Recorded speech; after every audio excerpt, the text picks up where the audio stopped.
Now we're going to talk about part 2 of our sketchbook. Now I'm going to give you some requirements. So the first thing is for our shoe, last time I just had you draw it. This time I want you to pull out the tongue, I want you to loosen the laces, and we are going to prop it up on something so that instead of just getting a profile view or a front view, we're going to see the front, the side, some of the inside. We want our laces to show, and the laces, remember, have an outside edge and an inside edge, so a shoelace is not just a single line. We're going to draw both. The next thing is, this time we're going to start in a specific area of the shoe, and that is with the laces. When we draw laces, when we crisscross, we draw one, and sometimes we have to stop and interrupt the line and draw underneath because another one's coming up. So I'm going to show you how. This is a drawing I did of this same shoe, but I'm going to show you how I would start here. I'm starting with the bottom, and the hole that the shoelace comes through is a hole, and it's curved. The bottom of the shoe, or where do you start? The bottom of the shoelaces. Okay, and next I have this edge and this edge, but I can't draw the whole thing because it's underneath. So I'm going to see where that comes out underneath and comes out on top. And I'm going to pick up the shoelace that's on top right here, and it's coming out from, here's the hole where it went in, and it's overlapping this. It comes up from underneath the hole, and it comes out, and my shoe is not flat, so it comes over to about here. Now, I have to bring this line up because that's coming up a little bit. And the shoelace is not a single one, it is double. So I have to come back and double that. And you'll notice the hole, the lace does not come out right here at the edge, it's back here. So where is that spot? It's right about here. It is a curve, and then it's coming across, and I'm going to take this line across here, and now it's interrupted by this shoelace. So I'm going to finish this shoelace here, and then I've got to do this one that's underneath.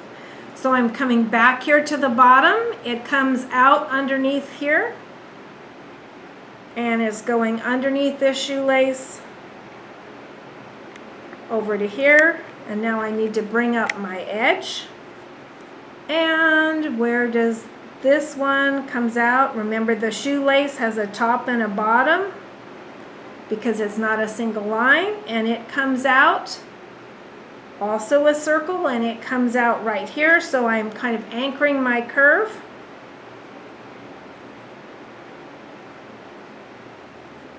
Now, why did I stop the line? Because now I've got this on top. So I'm going to come back and do this loop first. And I'm not going to finish the loop because I'll draw it as I go up, but I'm drawing the base of this loop. And sometimes the shoelace will twist over, so it looks like a ribbon. So if it looks like a ribbon, that's because it's twisting, so you're seeing both sides. So be sure and show that. Okay? And so I'm going to work my way up the shoe, drawing a little bit as a time. And so when I'm finished with the shoelaces, I'll come to the tongue next. I might come along the top edge next.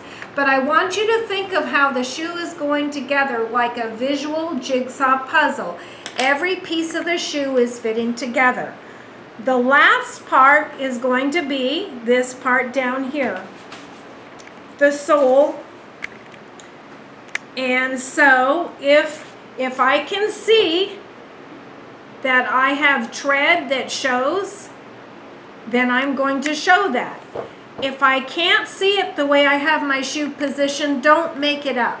So I want you to also practice only drawing what you see. But remember, one of our goals was to try to get a shoe from the front, from the side, from the top.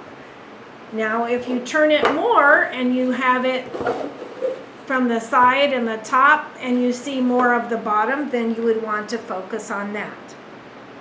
This will be due next week. Teacher, could you do a quick review of where I'm supposed to start? And you said something about, what was last again? Okay, on this drawing and on your drawing, we are starting with the shoelaces first. I think it will work best to start with the lace that's at the bottom because it's a good anchoring point, and work your way up. Okay, you'll notice that I drew a little bit of the line here and a little bit of the line here, and I stopped. We might have a little bit of overflow, so if you drew it a little bit far, you need to make adjustments. That's one reason why we're using pencil. And I didn't draw this whole line because I don't know yet where the ends are going to go because I'm not that high on the shoe. If you get to the edge of your paper, then stop. Don't squish your drawing to make it fit. Pick up where the shoe comes off and goes onto your paper. The same with drawing the foot down here.